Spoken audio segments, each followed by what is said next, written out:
എല്ലാ കൂട്ടുകാർക്കും നല്ലൊരു ദിവസം ആശംസിച്ചുകൊണ്ട് മാമ്പഴത്തിന്റെ പുതിയ വീഡിയോയിലേക്ക് സ്വാഗതം. നമുക്ക് നേരെ സേതുവിന്റെ പല്ലവിയുടെ ഇന്നത്തെ നല്ലൊരു വിശേഷം കണ്ടാലോ. അങ്ങനെ ഇന്നത്തെ വിശേഷത്തില് സ്വാധീനം ഉപദേശിച്ചുകൊണ്ടിരിക്കുകയാണ്.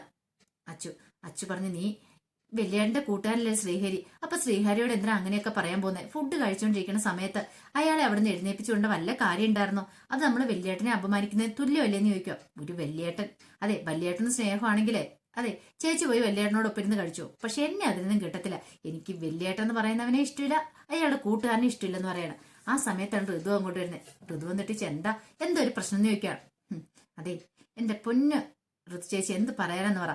ഫുഡ് കഴിച്ചുകൊണ്ടിരിക്കുന്ന സമയത്തെ ആ ശ്രീഹരി ഉണ്ടല്ലോ, ആ സേതു എന്ന് പറയുന്ന കൂട്ടുകാരൻ, അവൻ വന്ന് ഫുഡ് കഴിക്കാൻ വന്നിരുന്നു. ഞാൻ പറഞ്ഞു ഇവിടെ ഇരിക്കാൻ പറ്റില്ല, അപ്പുറത്തകാനും മാറിപ്പോയിരിക്കാൻ. അത് അച്ചു ചേച്ചിക്ക് അങ്ങോട്ട് പിടിച്ചില്ല. എന്നെ ഭയങ്കര ഉപദേശം. അതാണോ കാര്യം? നീ ചെയ്ത നല്ല കാര്യം തന്നെയാ സാദി. അയാളെ ഓടിച്ചു വന്നു, അയാൾ എന്തിനാ നമ്മളോടൊപ്പം അതിന് കഴിക്കണേ? അത് തന്നെ ഞാനും പറഞ്ഞ. അച്ചുവിന് പിന്നെ ഇച്ചിരി സെന്റിമെന്റ്സ് കൂടാനാണല്ലോ. അതെ അച്ചു ഒരു കാര്യം ചെയ്യ, നീ നിന്റെ അടുത്ത് പിടിച്ചിരുന്ന് കഴിപ്പിച്ചു, പക്ഷേങ്കില് ഞങ്ങൾ ഇതിനൊന്നും കിട്ടത്തില്ലെന്ന് പറയാം. നീ ചെയ്ത ഒരു തെറ്റുണ്ടെന്ന് എനിക്ക് തോന്നുന്നില്ല സാദി എന്ന് പറഞ്ഞിട്ട് അങ്ങനെ സാധീനം കൂട്ടി ഋതു അങ്ങോട്ട് പോവാണ്. അച്ചുവിന് വല്ലാത്ത സങ്കടം വന്നു. താൻ ഒന്നും അല്ലാതായി പോയതുപോലെ എന്തൊക്കെ പറഞ്ഞു കൊടുത്താലും ഇവരുടെ തലയിലേക്ക് കയറില്ലെന്ന് അച്ചുവിനും മനസ്സിലായി. പിന്നീട് കാണിക്കുന്ന ശ്രീഹരി ബാഗൊക്കെ പാക്ക് ചെയ്യാണ്. ഈ സമയം സേതു അങ്ങോട്ട് വന്നു. സേതു എന്നിട്ട് അല്ല നീ ഇതെങ്ങോട്ട് പോകാൻ തുടങ്ങുക? അതെ ഞാൻ പോവാ സേതു ഏട്ടാന്ന് പറയണേ. എങ്ങോട്ട്? അല്ല നമ്മുടെ വാടക വീട്ടിലേക്ക്. അതെന്തിനാ ഇപ്പൊ അങ്ങോട്ട് പോണേ? ഏയ് പോകണമെന്ന് പറയാ. അതെ കുറെ ജോലികളൊക്കെ ഇല്ലേ, ഞാൻ ഇവിടെ വന്ന് ഇങ്ങനെ ഇരുന്നിട്ട് വല്ല കാര്യമുണ്ടോ? എനിക്ക് അങ്ങോട്ട് പോയേ പറ്റുള്ളൂന്ന് പറയാം. അതൊന്നും പറഞ്ഞിട്ട് കാര്യമില്ല, നീ ഇപ്പൊ പോകണ്ടെന്ന് പറയാ. നീ ഇവിടെ പോയിട്ടുണ്ടെങ്കിൽ ഞാൻ ഇവിടെ തനിച്ചായി പോവില്ലേ? അതൊന്നും കുഴപ്പമില്ല സേതു ഏട്ടാ, ഞാൻ ഇവിടെ നിന്നാൽ ശരിയാവത്തില്ലെന്ന് പറയാം. എന്താ കാര്യം? ആരെങ്കിലും നിന്നെ എന്തേലും പറഞ്ഞോന്ന് ചോദിക്കാം. ഏയ് ആരും ഒന്നും പറഞ്ഞൊന്നുമില്ല. സത്യം പറയടാ, നിന്റെ മുഖം കണ്ട എനിക്കറിയാം എന്തോ കാര്യമുണ്ടെന്ന്.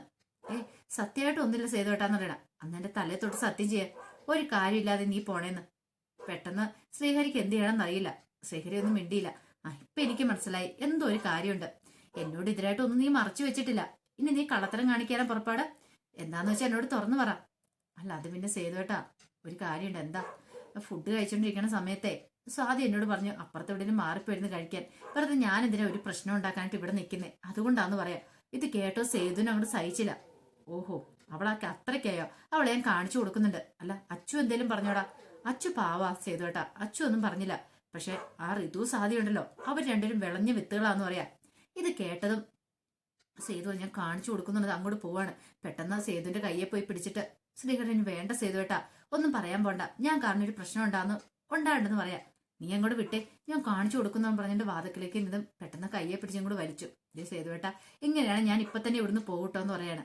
ഇതേ ഒരു തവണത്തേക്ക് ക്ഷമിക്ക്, കുഴപ്പമില്ല, നമ്മളത് നോക്കിയും കണ്ട് നിന്നാ പോരെ. വെറുതെ സേതുവേട്ടൻ എന്തിനാ എൻ്റെ ഒരു വഴക്കും പ്രശ്നങ്ങളും ഉണ്ടാക്കാൻ പോണേന്ന് പറയാം. അവസാനം സേതു അങ്ങോട്ട് അടങ്ങുവാണ്.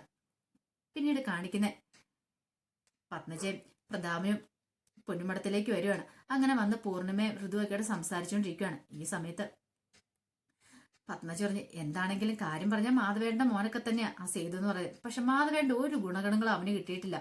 അവന്റെ കയ്യിലിരിപ്പ് തന്നെ മഹാമോശം. എന്താണല്ലോ അവൻ ഇവിടെ കയറി താമസിക്കാൻ തുടങ്ങിയത് എനിക്ക് അത്ര കൂടെ ഇഷ്ടപ്പെട്ടില്ല. എന്താന്ന് പറഞ്ഞാലും ഇവിടെ പ്രായപൂർത്തിയായത് 3 പെൺകുട്ടികൾ ഉള്ളതല്ലേ. കാരണം അവൻ അവനോടൊപ്പം കൊണ്ടുവന്നിരിക്കുന്ന വേറൊരുത്തനെയും കൂടെ കൂട്ടിയല്ലേ വന്നിരിക്കുന്നേ. അവനൊക്കെ എത്രക്കാരനാന്ന് ആർക്കറിയാന്ന് പറയണം. ഈ സമയം പ്രതാപം പറഞ്ഞു, അതൊക്കെ ശരി തന്നെയാ. പക്ഷെ ഉണ്ടല്ലോ എന്റെ മനസ്സിൽ എപ്പോഴും വന്നുകൊണ്ടിരിക്കുന്ന ഒരു കാര്യം എന്ന് പറഞ്ഞാൽ അന്ന് അവന് മാധവേട്ടനെ പിടിച്ച് തള്ളിയതും പിന്നീട് മാധവേട്ടൻ നെഞ്ചത്ത് കൈവച്ച് വീഴുന്നതൊക്കെ അവൻ ഒറ്റ ഒരുത്തം കാരണം മാധവേട്ടൻ അങ്ങനെ സംഭവിച്ച, അല്ലെങ്കിൽ ഒരു കാരണവശാലും മാധവേട്ടൻ അങ്ങനെ സംഭവിക്കില്ലായിരുന്നു പറയാം.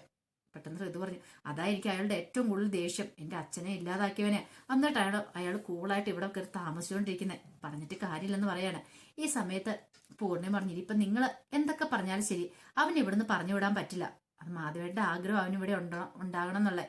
അതുകൊണ്ട് അവന്റെ കാര്യത്തില് ഇനിയിപ്പൊ നമ്മളാരും തലയിടാൻ പോകണ്ട, അവനിവിടെ നിന്നോളൂ എന്ന് പറയാം. ഇത് കേട്ടാൻ പ്രതാപം പറഞ്ഞു, ഇനിയിപ്പൊ ഞങ്ങൾ ആരെങ്കിലും എന്തേലും പറഞ്ഞിട്ട് ഒരു പ്രയോജനമില്ലോ, ചേച്ചിക്ക് ഞങ്ങളെക്കാളും പ്രാധാന്യം അവനോടല്ലേന്ന് ചോദിക്കുക. അതുകൊണ്ടല്ല പ്രതാപ, ദേ മാധവേട്ടന്റെ ആഗ്രഹമായിരുന്നു അവനിവിടെ നിൽക്കണം എന്നുള്ളത്, അതാന്ന് പറയാ. പെട്ടെന്ന് പത്മജ ചോദിച്ചു, അല്ല അച്ചുവിന്റെ കല്യാണക്കാരിയൊക്കെ എന്തായെന്ന് ചോദിക്കണം. അപ്പം അച്ചു ഒന്നും മിണ്ടിയില്ല. ഈ സമയത്ത് പൂർണ്ണിമ പറഞ്ഞു, അത് ഉടനെ തന്നെ നടത്തണം, 41 ശേഷം മാധവേണ്ട 41 കഴിഞ്ഞതിന് ശേഷം നടത്താന്നാ വിചാരിക്കണമെന്ന് പറയാണ്. അല്ല സന്ദീപ് വിളിക്കാറുണ്ട് അച്ചു എന്ന് ചോദിക്കണം. ഇടയ്ക്കിടയ്ക്ക് വിളിക്കാറുണ്ടെന്ന് പറയാ. എന്നാലും ഈ 41 കഴിഞ്ഞിട്ട് നടത്തണോ? ഒരു വർഷമെങ്കിലും ഒന്ന് കഴിയണ്ടേന്ന് പ്രതാപൻ ചോദിക്കുക. അതെന്താ പ്രതാപം അങ്ങനെ പറഞ്ഞേ? അല്ല, ഇത്ര നല്ല ചടങ്ങുകളൊക്കെ കഴിയുമ്പോൾ ഒരു വർഷം കഴിയണ്ടേന്ന് ചോദിക്കുക. പെട്ടെന്ന് പത്മജി പറഞ്ഞു, ഒരു വർഷമല്ല 2-3 ആണ്ട് കഴിഞ്ഞാലും കുഴപ്പമൊന്നുമില്ല എന്ന് പറയാം. ഈ സമയം പൂർണ്ണിമ പറഞ്ഞു, അത് ശരിയാവത്തില്ല. മാധവേണ്ട ആഗ്രഹമായിരുന്നു ഈ വർഷം തന്നെ അച്ഛൻ്റെ കല്യാണം നടക്കണം എന്നുള്ളത്. അതെന്താണെന്ന് നടത്തണം, അതിനൊരു മാറ്റം ഉണ്ടാകത്തില്ലെന്ന് പറയാം. ഇനിയിപ്പം മാധവേണ്ട ആഗ്രഹം അതിന് ഇനിയിപ്പോൾ ആരും തടയിടാൻ വരണ്ടെന്ന് പറയാം. പെട്ടെന്ന് പത്മജി പറഞ്ഞു, അതെ എനിക്ക് കുറച്ച് തിരക്കുണ്ട്, നമുക്ക് പോയാലോ? പ്രതാപേട്ടൻ ചോദിക്കണം. ആ ശരി, നമുക്ക് ഇറങ്ങാന്ന് പറഞ്ഞ് ഇറങ്ങുവാണ്. ഒപ്പം തന്നെ ഋതുവും കൂടെ അങ്ങോട്ട് ഇറങ്ങി ചെല്ലുവാണ്. ഋതു പറഞ്ഞു, എനിക്കാണ് അവനിവിടെ ഉള്ളത് വല്ലാത്തൊരു ബുദ്ധിമുട്ടാന്ന് പറയാം. പെട്ടെന്ന് പ്രതാപൻ പറഞ്ഞു, എനിക്കും അതൊക്കെ തന്നെയാ മോളെ, ഇങ്ങനെ പോയിട്ടുണ്ടെങ്കിൽ മിക്കവാറും അവനെ ഞാൻ ഇല്ലാതാക്കുമെന്ന് തോന്നേ. ഇത് കേട്ടൻ പത്മജി പറഞ്ഞു, ഇതെന്തൊക്കെയാ പ്രതാപേട്ട പറയണേ? അവനെ ഇല്ലാതാക്കിയിട്ടുണ്ടെങ്കിൽ പ്രതാപേട്ടൻ ജയിലിൽ പോയി കിടക്കേണ്ടി വരില്ലേ? എന്നാലും കുഴപ്പമില്ല. അതെ, ഈ കുടുംബത്തിന് വേണ്ടിയല്ലേ ഇവരിന്ന് എന്റെ മക്കളെ പോലെ ഞാൻ കാണുന്നത്. മാധവേട്ടൻ എന്ന് പറഞ്ഞിട്ടുണ്ടെങ്കിൽ എന്റെ അളിയൻ മാത്രമല്ല എന്റെ അച്ഛന്റെ സ്ഥാനത്തായിരുന്നു. അപ്പൊ അത്രയും നല്ലൊരു മനുഷ്യനെ ഇല്ലായ്മ ചെയ്താ അവനെ ഒറ്റയൊരുത്തനാ സേതു. അപ്പൊ അവനോട് എനിക്ക് പകരം വീട്ടില്ലെങ്കിൽ ഒരു സമാധാനം കിട്ടത്തില്ലെന്ന് പറയണം. അപ്പോഴാണ് സേതു അങ്ങോട്ട് വരുന്നത്. സേതുവിനെ കണ്ടതും പെട്ടെന്ന് പ്രതാപനും പത്മജി ഒന്നും മിണ്ടിയില്ല. അങ്ങനെ സേതു ഒന്നും മിണ്ടാതെ അങ്ങോട്ട് കയറിപ്പോയപ്പത്തിന് പറഞ്ഞു, ചിലരൊക്കെ വന്നിരിക്കുന്നുണ്ടല്ലോ സ്വത്തും പണവും മോഹിച്ച്. അച്ഛനുണ്ടായിരുന്ന സമയത്ത് പുല്ല് വില കൊടുത്തു. അച്ഛനെ വേണ്ടെന്ന് പറഞ്ഞിരുന്ന മകനാ. ഇപ്പൊ കണ്ടില്ലേ, അച്ഛൻ മരിച്ചു കഴിഞ്ഞപ്പത്തിന്റെ സ്വത്തുക്കളൊക്കെ അടക്കി വാഴായിട്ട് വന്നേക്കുന്ന വരവ് കണ്ടില്ലേ എന്ന് പറയണം. പെട്ടെന്ന് സേതു അങ്ങോട്ട് തിരിഞ്ഞു. അതെ, അങ്ങനെ തന്നെ സ്വത്തുക്കളൊക്കെ വാങ്ങിക്കാൻ വേണ്ടി തന്നെ വന്നാ നിനക്ക് വല്ല നഷ്ടമുണ്ടോ? ഇല്ലല്ലോ, മിണ്ടാതെ അങ്ങോട്ട് പോയാൽ മതി. പറഞ്ഞു കേട്ടല്ലോ, എന്ത് വേണമെന്ന് എനിക്കറിയാന്ന് പറഞ്ഞിട്ട് സേതു അങ്ങോട്ട് പോവുക. ഈ സമയത്ത് പ്രധാൻ പറഞ്ഞു, വെറുതെ എന്തിനാ അവനോട് വഴക്കടിക്കാൻ പോന്നെ? വഴക്കടിക്കേണ്ട കാര്യമില്ലെന്ന് പറയാ. അവൻ ആകെപ്പാടെ കൂതറയാന്ന് പറയണം. ഈ സമയം പത്മജി പറഞ്ഞു, ഞാനും അങ്ങനെ തന്നെയാന്ന് പറയാം. അത് നീ മാത്രം അറിഞ്ഞാൽ പോരെ, അല്ല ഞാൻ അറിഞ്ഞാൽ പോരെ? നാട്ടുകാരെ മൊത്തം അറിയിക്കണമെന്ന് ചോദിക്കുക. പെട്ടെന്ന് ഋതു പറഞ്ഞു, അതെ 1 കോടി രൂപയും കൊണ്ട് അവൻ പോയിരിക്കുന്നത്. അത് കൊണ്ടോട്ടെ മോളെ, ഇനിയിപ്പം അതിനെക്കുറിച്ച് നമ്മൾ ചിന്തിച്ച് വിഷമിക്കണ്ട. അവന്റെ സ്വഭാവം മനസ്സിലായല്ലോ എന്ന് പറയാം. 1 കോടി രൂപ അവന്റെ കൈ കിട്ടിയാലും ഇനിയിപ്പം ഇതിന്റെ പേരിൽ അവൻ പോണ്ടവേ നമ്മളൊരു കേസ് കൊടുത്തിട്ടുണ്ടെങ്കിൽ അവൻ ഇനി ബാധിക്കും. പൈസ കൊടുത്ത അവനെ സ്വാധീനിക്കാൻ ശ്രമിച്ചെന്ന് വെറുതെ എന്തിനാ വേണ്ടാത്ത പൊല്ലാപ്പിലൊക്കെ പോയി ചാടുന്നതിന് ചോദിക്കുക. പിന്നീട് കാണിക്കുന്ന സ്വാതി TV ഒക്കെ കണ്ടുകൊണ്ടിരിക്കുക. നല്ല സൗണ്ടിൽ TV വെച്ച് കണ്ടുകൊണ്ടിരിക്കുന്നത്. പെട്ടെന്ന് അങ്ങോട്ട് സേതു വന്നിട്ട് പറഞ്ഞു, അതെ ഈ TVയുടെ സൗണ്ട് ഇച്ച് കുറയ്ക്കാൻ പറയണം. പള്ളി പറഞ്ഞ് പറ്റില്ല. സ്വാതി പറഞ്ഞ് പറ്റില്ല എന്ന് പറയണം. അതെന്താ? എനിക്ക് നല്ല സൗണ്ട് കേൾക്കണം എന്ന് പറയണം. അതെ, സൗണ്ട് കേൾക്കുന്നതിനൊന്നും കുഴപ്പമില്ല, മറ്റുള്ളവർക്ക് ഡിസ്റ്റർബൻസ് ആവില്ല, സൗണ്ട് കുറയ്ക്കാൻ പറയണം. ഇത് പറഞ്ഞിട്ട് സ്വാതിക്ക് ഒരു അനക്കമില്ല. പെട്ടെന്ന് എന്ത് ചെയ്യണം, ആ റിമോട്ട് എടുത്തിട്ട് അച്ഛൻ ഓളിയും കൂടെ കുറച്ചു. ഓഹോ, അപ്പൊ നിങ്ങൾ ഇത് ഓളിയും കുറയ്ക്കുമല്ലേ എന്ന് ചോദിക്കുകയാണ്. ഇത് കേട്ട് കഴിഞ്ഞപ്പോൾ സേതു പറഞ്ഞാൽ അത് കുറയ്ക്കും, മര്യാദക്കാണ് കണ്ടാൽ മതി, ഇല്ലെങ്കിൽ ഈ പണ്ടാറ് ഞാൻ തല്ലി പൊടിച്ചു കളയും. പിന്നെ നിനക്ക് മേലെ TV കണ്ട കാര്യം വരില്ല എന്ന് പറയണം. ഓഹോ, അത്രയ്ക്കാണോ? അന്നോ തല്ലി പൊടിച്ചെന്ന് പറയണം. ഇത് കേട്ടപ്പം സേതു തല്ലി പൊടിക്കാം, ഞാൻ ഇപ്പൊ തന്നെ തല്ലി പൊടിക്കാന്ന് പറയണം.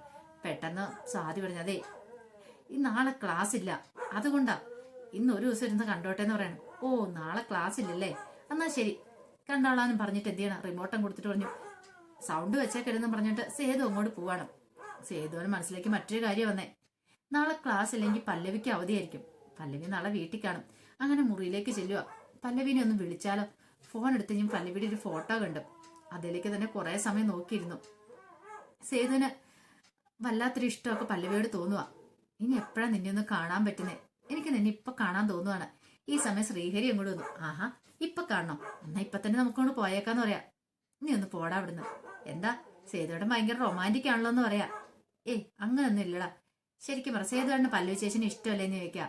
അങ്ങനെ ചോദിച്ചിട്ടുണ്ടെങ്കിൽ ഒരു വൺ സൈഡ് ലവ്, അങ്ങനെയൊക്കെ നമ്മുടെ മനസ്സിനകത്തിരുന്ന് എന്തോ ഒരു വിങ്ങല് കാണാൻ തോന്നുന്നു. ഇതിനൊക്കെയാണ് ലവ് എന്ന് പറയുന്നേ. എനിക്കറിയില്ല, എനിക്കിതിനു മുമ്പ് ആരോടും ഇങ്ങനെയൊന്നും തോന്നിയിട്ടില്ലെന്ന് പറയാം. ഇതൊക്കെ തന്നെ സേതുവേട്ട പ്രണയം എന്ന് പറഞ്ഞേ. സേതുവേട്ടന്റെ മനസ്സിൽ ഇപ്പൊ പല്ലവി ചേച്ചിയോട് ഭയങ്കര ഇഷ്ടമുണ്ട്. അതാ ഒരു കാര്യം ചെയ്യാം, ഞാൻ പല്ലവി ചേച്ചിനെ ഒന്ന് വിളിക്കട്ടെ എന്ന് പറയണേ. എന്തിന്? അല്ല ഇഷ്ടമാണോ ഇല്ലെന്ന് പറയാൻ.